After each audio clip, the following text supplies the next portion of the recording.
Seja muito bem-vinda aqui no canal da Baby Loading, apresentada por mim, Amy Ercol, e hoje eu estou aqui com a Juliane. A Juliane, ela é minha amiga, também é fisioterapeuta, ela é doula, ela é acupunturista, ela consegue unir saberes modernos à ciência muito com as ciências tradicionais, algo que eu acabo falando aqui muito na Baby Loading também. Bem, ela é muito, que a gente nem vai entrar em detalhe hoje, mas ela é consultora de amamentação, então hoje a gente vai falar sobre amamentação e um pouquinho sobre o desmame. Eu acho que é interessante a gente começar com um caso que aconteceu aqui na vida real mesmo, de uma mãe linda, maravilhosa, que ela ganhou o bebê, e quando ela ganhou o bebê, ela ficou muito preocupada com o descer do leite, vamos dizer. Então, hoje eu quero iniciar essa conversa, conversando com a Juliane sobre esses primeiros dias de como que desce o leite. Realmente, o que desce primeiro é o colostro e depois vem o leite, mas como que a mãe sabe diferenciar? Como que essa quantidade que vai descendo, como que ela vai saber que tem algo ou não, principalmente nesses primeiros momentos que nasce o bebê. Então a gente pode dividir essa questão da amamentação primeiro pelos partos, né? Se a gente falar de uma mãe de parto normal, a gente vai falar de um caminho a seguir. E de uma mãe de cesárea com hora marcada, em que não chegou a entrar em trabalho de parto, em outro caminho. Num certo momento, esses caminhos vão se encontrar. Numa cesárea de hora marcada que não tem um motivo real para que ela aconteça, a gente está esperando que essa amamentação se inicie um pouco mais tarde, porque não aconteceu essa cascata hormonal que o próprio trabalho de parto faz, né? De mostrar para o corpo de que o bebê está saindo e que a partir do momento em que o bebê sai, tem que produzir leite, né? Então ele é tirado mecanicamente, né? Pelo médico, pelo obstetra. Pausa. Só para falar o quanto que isso é importante o que você está falando aqui, né? Porque a gente, com a cesárea marcada, não estamos respeitando o tempo do corpo. Nem os hormônios, nem nem o bebê. Então o fluxo vai ser completamente diferente. Lindo que você já diferenciou isso. Sim, e um pouco mais prolongado, né? A gente espera que o leite desça, o leite mesmo, né? A partir do 3º, 5º dia até o 11º. Algumas gestantes, algumas mães que passaram por isso, eu já acompanhei que demorou 12 dias para o leite descer. E aí é obrigatório que entre um complemento, um leite artificial aí, né? Nesse processo.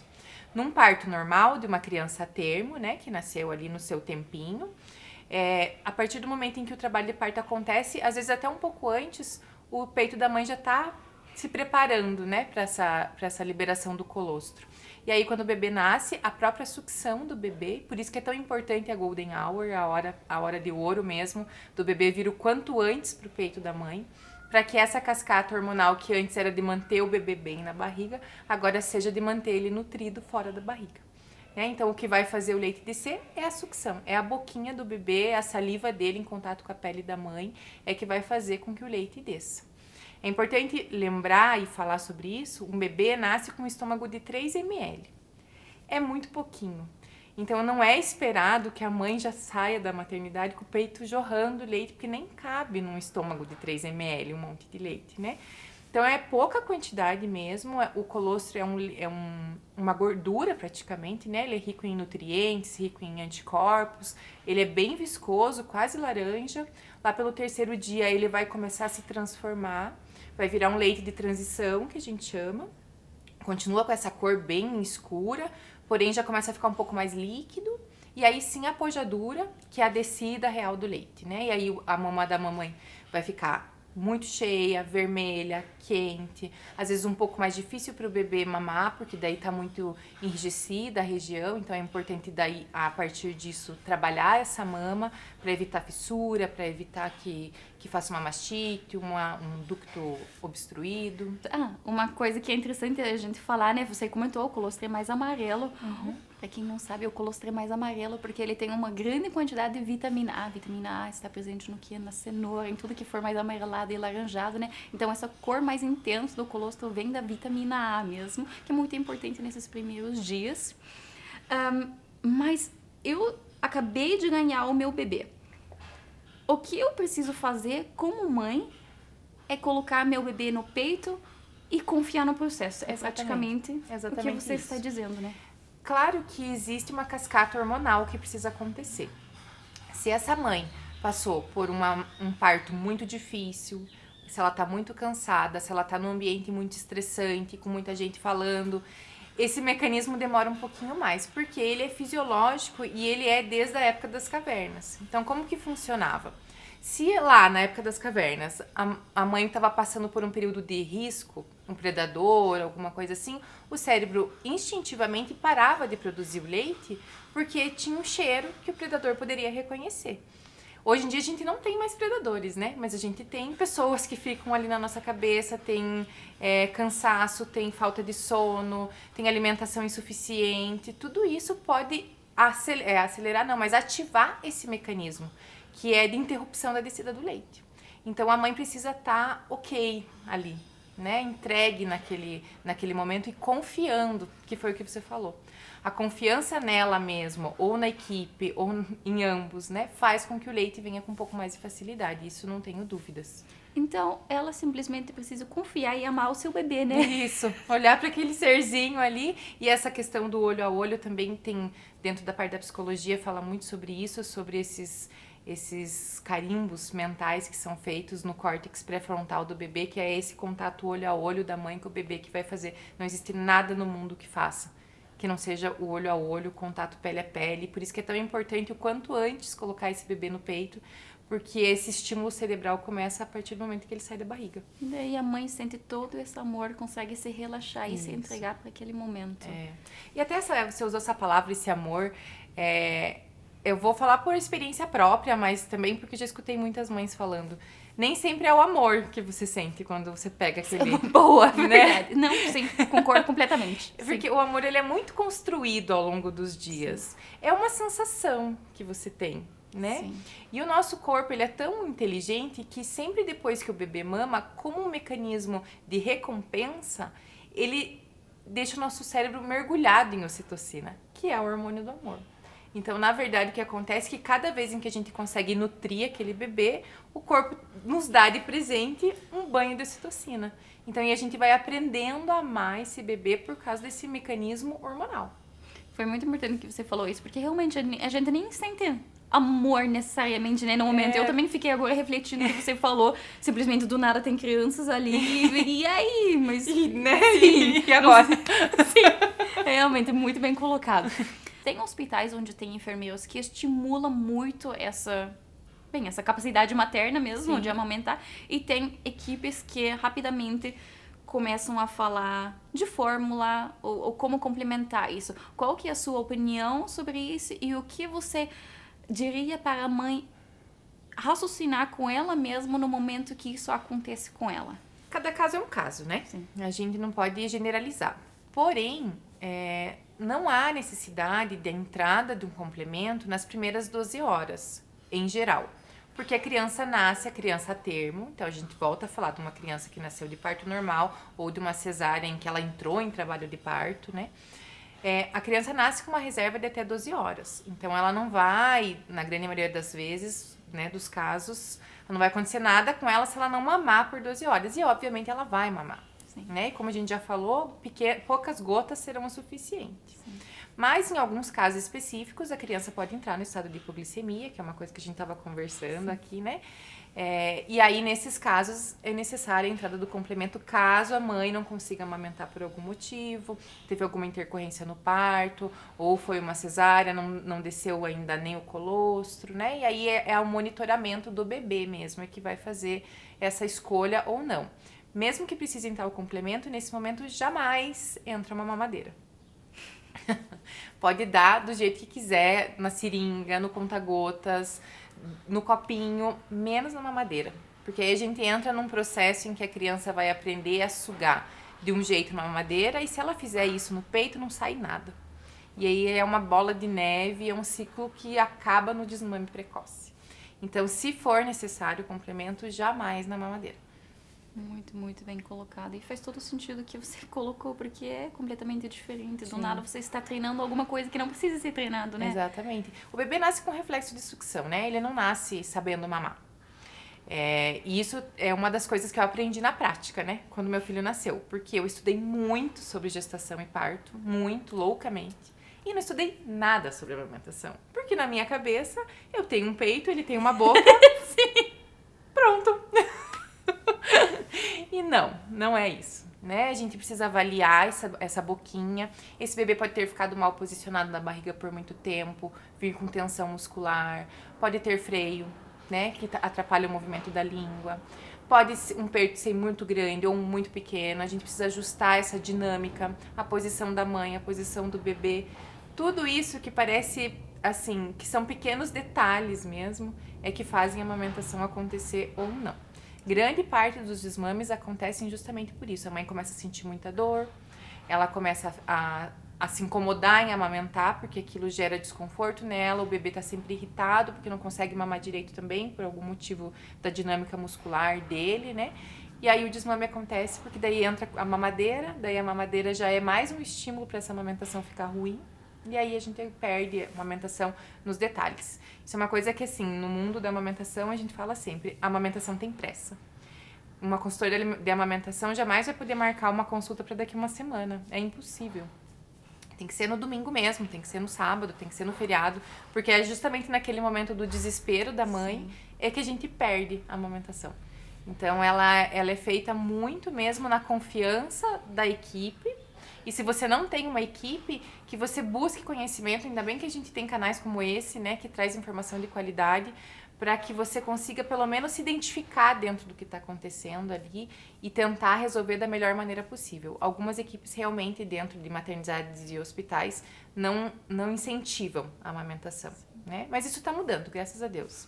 A gente tem conseguido bons avanços com relação, principalmente a não ter mamadeira dentro das maternidades, né? Eles darem no copinho, mesmo para os prematuros, eles tomam no copinho, para realmente não viciar a musculatura do jeito errado. Muito bem colocado. E também acho que é muito fácil, mesmo que você disse que já está diminuindo, ainda continua sendo muito fácil você ser tirado desse caminho por influências externas, pessoas.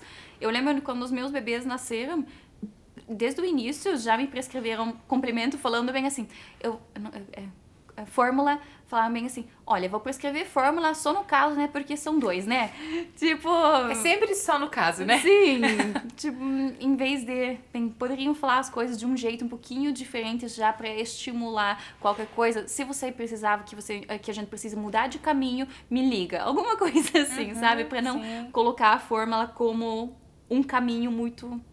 firme já, sabe? É muito certo, fácil, né? Sim, é muito fácil a gente ser tirado do caminho se a gente não tem as pessoas certas para acompanhar a gente, né? E a gente tá falando de tantos assuntos quando tá falando da amamentação nessa primeira fase da vida, porque a gente tá falando de receber nutrientes, a gente tá falando de um leite que se modifica a cada mamada, né? Porque os sensores da linguinha do bebê, em contato com a pele da mãe, sinalizam o que é que ele tá precisando, então ele precisa mais de água, ele precisa mais de gordura. E na próxima mamada esse leite está pronto para aquilo que ele pediu, né? Sob medida. Então a gente está falando de um leite que se modifica ao longo do dia, ao longo dos meses, a quantidade de calorias que acontece, tudo isso se transforma junto com o bebê. E numa fórmula é exatamente a mesma coisa, sempre. E quando a gente vai falar lá da introdução alimentar, o que a mãe come, o sabor do leite muda. Então, a gente tá falando em treinar papilas gustativas. Quando essa criança for comer com 6 meses, ela não vai ter só as mesmas papilas treinadas, ela vai ter todas, porque a mãe vai comer de tudo em 6 meses, né? Então, tem mais isso ainda, né? Tem mais esse tipo de estímulo aí que se perde quando se perde a amamentação. Que presente que você pode dar, sempre dar um leitinho personalizado para o seu bebê. Assinado embaixo. Sim! Eu sempre continuo achando isso maravilhoso. Sim. Você falou que uma das fases considerada mais difícil pelas mulheres é quando o leite começa a descer mesmo e pode ter alguns machucados, né? O melhor remédio que tem para possíveis machucados é ajustar a pega do bebê. Ponto. Ó. Pode passar ouro, pomada de ouro, não vai resolver. Pode fazer 50 sessões de laser. Se não arrumar a pega do bebê, não vai funcionar. Então, assim, se uma mãe me liga ou me manda uma mensagem e fala eu gostaria de fazer o laser no meu peito porque meu peito está machucado, a minha resposta sempre vai ser eu não atendo só com laser. Eu preciso avaliar você, eu preciso avaliar o seu bebê, eu preciso ver por que a gente chegou no ponto de machucar o seu peito. E aí, sim, reorganizar isso, fazer o laser. A pomada, eu acho assim, ela pouco efetiva, Quando a mãe quer muito usar, a medida é meio grão de arroz. Então, é muito pouquinho. E aí, depois vai ter que limpar, é mais atrito na pele. Então, assim, o melhor remédio é ajustar esse bebê, passar o próprio leite, que ele ajuda. Verdade. Sim, ele hidrata, ele cuida, né? A gente tá falando de um leite que tem muita substância viva ali, né? Sim. Então, ele mesmo. E aí, usar mecanismos externos, como o uso da rosquinha para evitar atrito do tecido, né? E basicamente é isso que a gente vai fazer. Não tem necessidade nenhuma de pomada. Eu lembro que você também estava junto, quer dizer, não estou falando isso errado, mas você também esteve no momento junto para ajustar a pega deles, né? E realmente é muito louco como uma diferença na pega e um ajuste no lábio. Eu acho que esse ajuste no lábio eu sempre vou lembrar, porque o lábio tem que estar bem posicionado, boca de peixinho né? mesmo, né? E são essas coisas básicas, porque igual você disse, pra mim também era exatamente como você disse, olha, o bebê está ali, meu peito está ali, então pronto e fechou. Até certo ponto é isso, mas daí tem tantos detalhes que podem ajudar e facilitar tanto o processo.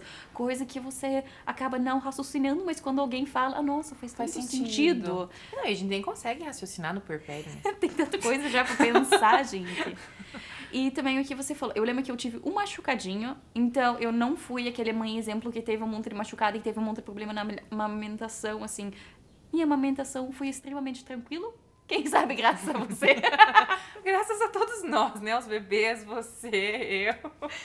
E eu lembro que eu tive um machucadinho e fiz o que você disse, né? Passei o leite materno e eu também fiquei um pouquinho no sol. E só. É isso. O corpo é maravilhoso por si só, né? Eu já fui o oposto, né? Eu virei consultora da amamentação porque tudo que poderia acontecer de errado no início da amamentação aconteceu na minha. Absolutamente tudo. Desde fissura, cair pedaço do peito. Mastite também, Mastite. Meu Deus, você realmente... Tive, assim, a minha amamentação engrenou com 60 dias. Hoje eu olho pra trás e falo, meu Deus, eu não sei como que eu aguentei 60 dias, mas aguentei, firme e forte. Uma mãe que fala, olha, não desceu o leite com 7 dias ainda, você fala... Calma. Vai descer, fique tranquila. Mas assim, eu acho que tudo tem um porquê, né? Provavelmente. Certeza. E eu lembro muito bem que quando eu comecei a estudar, e aí quando a minha amamentação engrenou e deu certo, assim, é isso que eu pensava, falava, meu Deus, eu não vou deixar mais nenhuma mãe passar pelo que eu passei, se depender de mim. E aí é mesmo assim, quando você sente que é aquilo que você precisa fazer mesmo, sim, assim, né? Então... Eu acho que você tem isso muito forte em você. Foi jogado no seu caminho e você tá na luta ali para as mães, sim, mesmo, sabe? Tanto que atender pacientes da amamentação, pra mim, é muito... emocionalmente muito complexo, assim, né? Porque eu realmente me conecto com aquela mãe, às vezes até demais, né? Porque aí é tão visceral o negócio, assim, e é tão de querer que aquilo aconteça, porque você sente que a mãe também quer que aconteça, que eu preciso até me monitorar, assim, pra não entrar demais no universo dela. Mas tá ali amparando. Sim. Então, antes da gente continuar, só quero, assim, resumir algumas coisas que foram faladas. Então, em primeiro momento, você disse, confia no seu processo, confia na sua capacidade, tenha o bebê por perto, isso que é o mais importante, deixar ele mamar. Você, pensando ou não que está saindo leite, é importante deixar Contato ali... pele a pele. Contato pele a pele, movimento de sucção, isso só vai acabar estimulando mais, né? Uma bola de neve positiva. Primeiro o leite é o colostro, depois de... Aí, quando literalmente desce o leite, pode ter uma variação muito longa de dias, vai variar muito de mulher para mulher. O que você também comentou é de estresse, é antagonista, é completamente contra o aleitamento materno. Assim, de forma muito prática, é muito fácil a gente falar para uma mãe no pós-parto que, quem sabe, está estressado, não se estresse, porque não se estressar não é bom para descer o leite. Então, tipo, isso eu tento me colocar, porque como o meu caso foi mais tranquilo, eu sempre fico pensando, não, mas nem sempre é assim, então é muito fácil você falar, não se estresse. Eu sempre falo, tem um canto da amamentação. Esse canto pode ser que seja para uma semana, um mês, 2, talvez 3. Mas tem um lugar, quando a tua casa estiver fervendo de visita, e gente falando, e enfim, que você fale, licença, agora eu preciso amamentar meu bebê, e saia, e vá para aquele lugar, que aquele lugar é teu lugar de calma, né? O teu lugar que tem um copo de água para você tomar, que também precisa tomar água, né? Que você sente ali, respire, olhe pro teu bebê e se conecte com ele. Algumas mães conseguem muito bem fazer isso com a TV ligada e com a visita e com a sogra e com a mãe junto e tá tudo certo se ela consegue. A grande maioria não. Então é importante que tenha um cantinho ali, né? Que se você tiver a poltrona melhor, mas se não tiver também não vai fazer tanta diferença assim, mas que seja um espaço reservado para que você respire fundo e se entregue para aquele momento. Qual que seria seu conselho quando tem muita gente falando, a sua mãe, a sogra, a tia, as amigas? No meu caso, isso não aconteceu muito, mas eu sei que tem casos que isso acontece. Qual seria uma resposta apropriada para a mulher? Eu vejo muito que as mães, no primeiro momento, estão muito perdidas e aceitam muito fácil as coisas, assim. É conhecimento, primeiro, né? Você tem que pegar... Existem várias linhas, vai depender do que você acredita. Mas você achou a tua linha da amamentação? Então, eu acredito na livre demanda, que seja, né, tranquila. Seguiu, pegou a tua linha de pensamento. Vai vir um monte de gente falar outras coisas. Apenas concorde. Sim. Apenas concorde. A pessoa fala, você tem que fazer não sei o que, não sei o que, não sei o que, aí você faz. Tá bom, vou fazer. Sim. E verdade. A outra pessoa vai falar, e faça não sei o que, faça vai ser melhor, e você só faz. Porque não vale a pena entrar na discussão. Óbvio, você vai melhor querer resposta. provar que o teu lado tá certo, Sim. A pessoa vai querer provar que o dela tá certo. Você tá com a cabeça no outro lugar. É apenas concorde. Então, agora eu queria perguntar alguma coisa, se você poderia agora dar uma dica prática aqui sobre ou o posicionamento, ou alguma coisa dos lábios, ou a posição da mãe, alguma dica prática mesmo. Então, vamos lá. A mãe tem que estar confortável, a primeira coisa. Então, vamos imaginar que seja aqui essa poltrona, né? Ombros relaxados, coluna com apoio. Com um bebê recém-nascido de 3 quilos, é ótimo, você consegue segurar com o braço, tá tudo certo. Daqui a pouco esse bebê tem 6, e tem 8, e tem 9, e tem 12 quilos, e aí você se treinou para segurar esse bebê, então não vai funcionar. Então a mãe tem que estar numa posição confortável. O movimento das pernas é indiferente, né? Tem gente que gosta de amamentar com as pernas cruzadas, enfim, só não assim, né? Porque roda quadril, força lombar. Vou até parar de sentar. Não, você pode, você não vai amamentar. Um apoio embaixo, uma almofada de amamentação, pode ser um travesseiro, como quiser, né? Podia ter trazido um bebê. Verdade, você tem mesmo. E aí, como que vai posicionar o bebê? Barriga com barriga, sempre. Sem cobertor, sem manta, mesmo que esteja um frio igual a gente tá aqui, né? Nesses dias. Tira todas as cobertas, coloca o bebê pertinho de você e aí joga a coberta por cima. Tá? Então, essa é a posição. A cabeça do bebê vai ficar apoiada no teu cotovelo. A boquinha vai ficar muito acoplada, igual a Amy falou, né? A boca é de peixinho mesmo. O nariz tem que ficar livre e o queixinho vai ficar encostado também. E aí a posição é basicamente essa. Se a mãe tem o peito muito grande ou tá passando pela pojadura, o peito tá muito pesado, é importante que com essa mão que tá livre, ela dê suporte na mama embaixo. Então é a mão em concha, né? Vai dar só o suporte porque esse peito tá muito pesado, o bebê vai ter que fazer força com a boca dele para manter o peito dentro da boca. E aí ele vai começar a machucar o peito da mãe, porque daí ele tem que tensionar a musculatura para manter o peito dentro da boca e a língua não consegue tirar o leite, né? Porque quem tira o leite do peito é a língua, né? Meu filho perguntou ontem, como que o cachorro toma água? Se ele puxa água como pela língua? Falei, nossa, eu nunca tinha parado pra pensar, mas provavelmente é muito parecido com o que o bebê faz. Sim. Né, na hora de tirar o leite. Porque as bochechas fica relaxada pra encher de leite, a boquinha, o orbicular da boca aqui acopla, né? Faz quase um desentupidor mesmo ali. E quem trabalha pra tirar o leite é a língua. Então, se toda essa dinâmica muscular tá muito tensa, porque o peito tá muito cheio, ele não consegue fazer isso aí, tira pouco leite, né? Vai ficar com fome, o peito vai ficar cheio, chance de dar mastite grande. Né? Então, sempre daí apoiar o peito nesses primeiros dias ou se a mama for muito grande. A Juliane explicando tudo aqui é ótimo pra gente já ter uma ideia de como, mas assim, eu não consigo explicar o valor que é você simplesmente, assim, você não está, tipo, pra sempre com aquela pessoa, mas você simplesmente chamar uma consultora de amamentação 2 dias, pelo menos, simplesmente pra ela falar Coloca a mão aqui. Sim, pessoalmente, pra, tipo, ajeitar as coisas pra você. Porque é uma coisa ouvindo, mas você vivendo e sentindo e sendo colocado é completamente diferente. Sim. E daí no Prepare você esquece a metade, então chama de novo. Mas assim, pelo menos isso, sabe? Sim. Eu acho que é de grande valor mesmo. E a gente tá falando, já que falou em valor, né? A gente tá falando de perder a amamentação nesse começo e muitas mães se questionam com relação ao valor da consultoria. Né? Tipo, eu vou ter que investir mais, isso eu já gastei, nossa, Sim. muito com o médico, muito com a internação, muito com o parto. E a gente tá falando de uma consultoria em que você vai pagar a consultoria o que você gastaria em 2 semanas de complemento, se você perder a amamentação. Sim.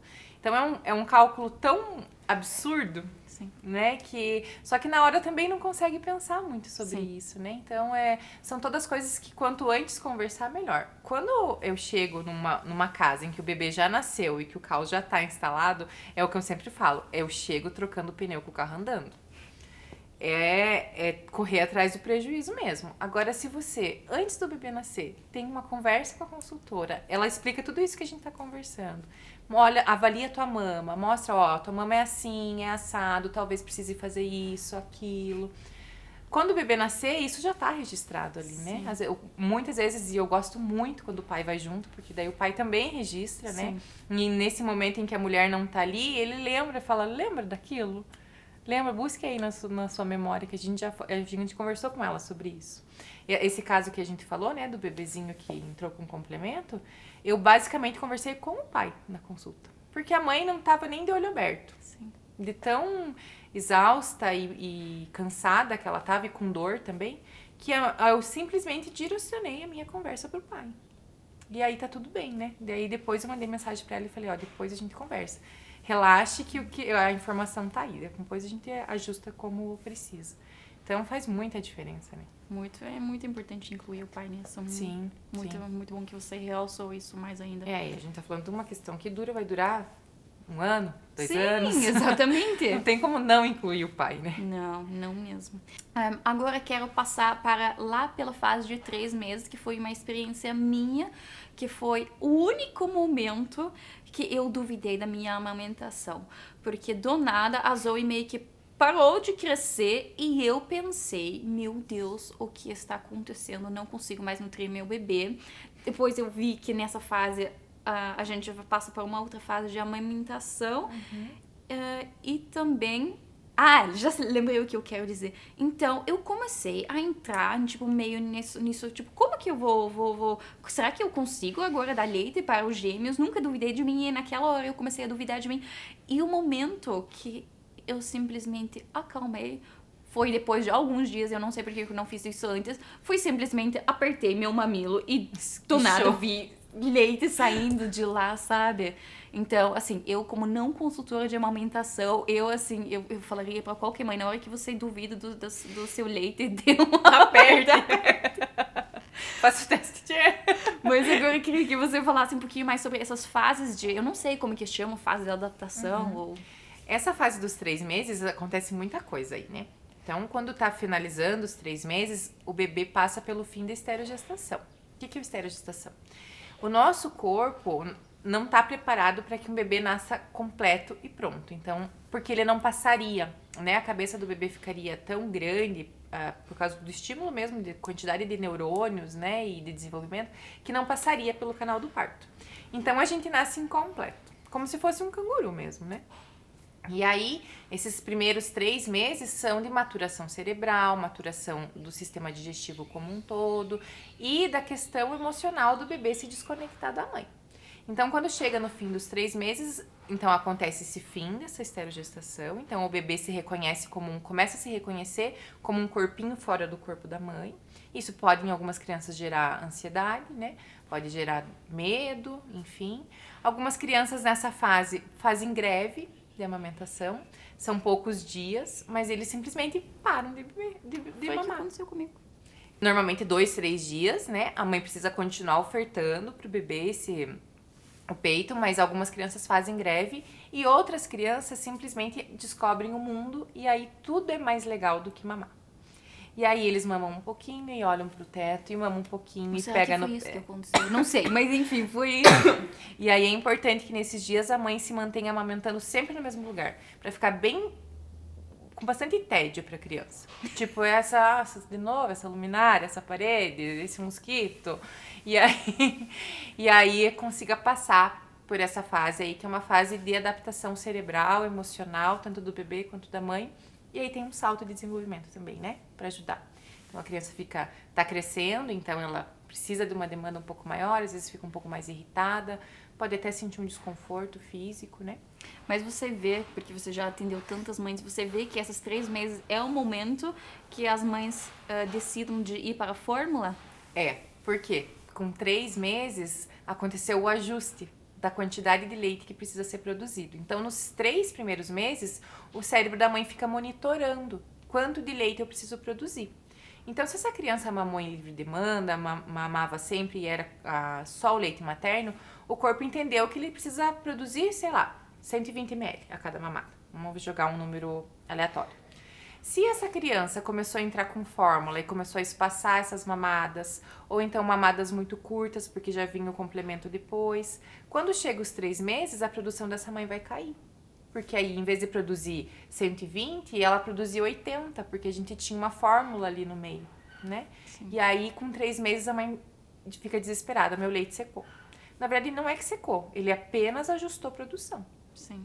Né? Então não vai mais ficar aquele peitão sobrando leite, pingando. Agora o corpo é muito inteligente, ele não vai ficar gastando caloria, energia pra produzir uma coisa que não precisa. Legal que você falou isso também, porque isso também aconteceu comigo. Tinha sempre aqueles peitão gigante, meu Deus. E daí, com 3 meses, eles do nada, tipo, não ficavam mais tão grandes. E isso também, tipo, me preocupou na época, sabe? E hoje eu vejo que isso faz todo o sentido, mas é muito importante você também falar isso de novo. Eu nem tinha mais lembrado que isso tinha acontecido, mas realmente, e faz todo sentido, não tem como nem aguentar o corpo. Imagina, daqui 2 anos os peitos estão lá no pé, Sim. né? E 80% do leite é produzido enquanto o bebê tá mamando. 80%. É muita coisa. Então, jamais que o peito vai ficar cheião pra sempre. É uma fábrica, não é um estoque. Sim. Né? Então... Isso eu também, tipo, não fazia muito, eu não tinha muita noção. Eu pensava, pelo peito, o fato que o peito estava tão gigante no início, eu pensava no peito como algo de estoque mesmo. E realmente não faz sentido. Tá, agora vamos um pouquinho mais pra frente. Tem mais uma fase que é similar, mas uma fase de transição em algum momento até os 2 anos. 6 meses, né? A hora da introdução alimentar. Pode ser que aí também aconteça uma pequena... Às vezes a criança quer comer muito e vai reduzir a demanda da amamentação. Nesse período pode ser que a mãe até volte a menstruar por causa disso. E o contrário também, a criança não tá muito feliz com a introdução alimentar e gruda no peito da mãe desesperadamente. A introdução alimentar, ela precisa também estar ajustada, né? Não é aquele marco, tipo 6 meses, pá, é agora ou nunca. Ela é construída, como tudo na maternidade é construída. Então, eu preciso observar os marcos dessa criança e dar liberdade para ela ir reconhecendo os alimentos, né? Isso você domina muito mais do que eu. Mas é uma fase que também pode acontecer aí, um pequeno... Já peguei caso em que a criança comia muito bem e que a mãe teve mastite daí. Porque daí o peito ficava muito cheio e a criança começou a mamar muito pouco. Porque tem um tempo, uma janela aí, né? Entre essa criança mamar menos e a produção ir diminuindo gradativamente. Não é comum, mas pode acontecer. Queria falar um pouquinho sobre o desmame. A hora do desmame muda muito de mãe para mãe, então eu acredito que aqui contar um pouquinho da sua experiência e como você agiu nesse momento é legal. O desmame, ele acontece no momento em que a amamentação não tá boa para alguém. Ou pro bebê ou pra mãe. Ponto. Né? Não é... Claro que a gente espera que essa amamentação se prolongue o máximo possível. O Theo está aqui do ladinho. Quer vir aqui, filho? Venha, sente aqui pra você aparecer na TV. Venha. Eu vou aparecer na TV de verdade. Vem aqui. Venha. Sente aqui. Então, como eu vinha falando, o processo do desmame ele vai acontecer a partir do momento em que a mãe ou o bebê não estão em sintonia, né? É esperado que essa mãe amamente esse bebê pelo menos 18 meses. né? É o mínimo. Se você vai ver as recomendações, 2 anos ou mais. Mas com 18 meses, uma criança já tem todos os marcos de desenvolvimento importantes, em que a amamentação pode começar a sair de cena para a criança ganhar outro tipo de estímulo, para a mãe também voltar a ter uma vida, né, além da amamentação. Eu, como trabalho com o desmame gentil, eu sempre vou respeitar o movimento do bebê e da mãe. A mãe decidiu que ela quer desmamar, não tá mais ok para ela, né? Então a gente vai observar alguns marcos da criança, a criança tem que estar comendo bem, é o primeiro ponto, porque quando a gente fala em desmame, a gente não tá falando em dar uma mamadeira, porque aí se você dá mamadeira, você não tá desmamando, você só tá trocando de bico. Então, se você tá pensando num desmame gentil, a primeira coisa é que a tua criança se nutra de bons alimentos para que o teu leite não faça falta. O segundo marco são os marcos de desenvolvimento, né? Então, que a criança consiga se reconhecer no espelho como um ser humano, né? Então, assim, que ela não se veja parte da mãe, que quer dizer que a parte emocional dela também já tá ok para esse soltar, né, esse vínculo. E aí o processo, eu acredito muito que ele tem que ser lento. Não precisa ser lento, não precisa ser 1 ano, né? No caso do Theo, foi quase 1 ano, porque quando ele fez 1 aninho, eu falei, eu acho que eu vou começar o processo. Só que ele só desmamou com 1 ano e 10 meses. Então foi quase 1 ano em que eu fui assim, observando, aqui dá pra tirar, eu tirei a livre demanda, primeira coisa. Aí depois eu organizei os horários das mamadas, porque também voltei a trabalhar. Sim. Né? Aí pra daí depois reduzir mamada noturna. E assim, ir muito, muito, muito lento até conseguir tirar a última mamada, que era a mamada da manhã, né? Mas cada mãe escolhe a sua. Mas o mais importante é que a partir do momento em que decida-se pelo desmame, acaba-se a livre demanda, né? Começa a ajustar horários, começa a observar a alimentação dessa criança, se ela tá comendo bem o suficiente para tirar esse peito. E aí sim fazer essa escadinha mesmo do desmame, né, gentil. Desde o primeiro ano a gente começou a reduzir, estamos reduzindo, mas eu também tenho que ser muito sincera que para mim, pelo menos, está sendo um processo assim. E Eu tiro, daí eles ficaram 2 semanas com dor no dente, dentes nascendo, e eu vi que eu estava amamentando muito mais, o que foi um processo...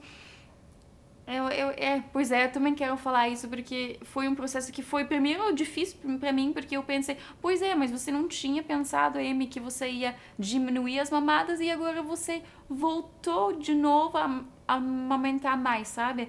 Até que chegou um ponto, tá, beleza, mas é assim e também vai funcionar igual, sabe? Então, por mais... O Theo aconteceu isso também, em 2 tentativas, uma ele ficou gripadinho, e aí não come nada, volta pro peito. E daí depois teve dente também, volta pro peito.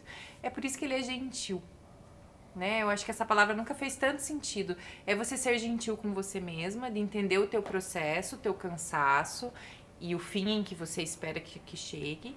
Mas a gentileza com aquele bebê que talvez ainda não esteja preparado para sair 100% do peito de uma hora para outra, né? Sim. É esse olhar amoroso e cuidadoso com ambas as partes, né? E realmente, para algumas mães é uma montanha-russa. Tá quase tirando, a criança fica doente, volta, retrocede, daí depois vai de novo. Isso é um ciclo normal de um desmame gentil. Então tá tudo bem. Então, você diz que esse último momento, quando tira a última mamada, isso também vai variar muito de mãe para mãe. Para algumas mães, elas simplesmente tiram e é isso. Né? E tá tudo bem, elas estão muito bem resolvidas. Algumas mães preferem ir sinalizando, né, ao longo dos dias. A gente vai mamar até tal dia, vai ser o último dia do TT, depois a gente vai colocar uma fruta. Aí, né, cada mãe conta uma coisa. Lá em casa foi uma fruta. Né? Então agora não tem mais o TT, mas tem fruta antes de dormir, né? E tem uma historinha, tem, né, enfim, tem um leite, mas é um leite no copinho, não é na mamadeira. Né, se caso queira dar alguma coisa, um suco, enfim. E aí esse processo, e a mãe, é importante a mãe também finalizar dentro dela, né, de que ela fez tudo que podia, nutriu com tudo que podia, que agora ela precisa voltar para ela também. Que é um processo também, né, de voltar para si, como mulher. Bem, muito obrigada, Juliane, por todo o conhecimento compartilhado e nessa luta que você está realmente para ajudar as mães. Isso é muito visível em você e eu sei que você já ajudou muitas mulheres e que você só vai criar mais espaço para esse atendimento e esse amparo que você pode dar para as mulheres. Obrigada pelo convite mais uma vez. É sempre uma honra poder falar sobre esses assuntos tão importantes e que a internet precisa de conteúdo de qualidade mesmo. É isso. Então vamos mandar nosso beijo? Vamos. Um beijo. Mua.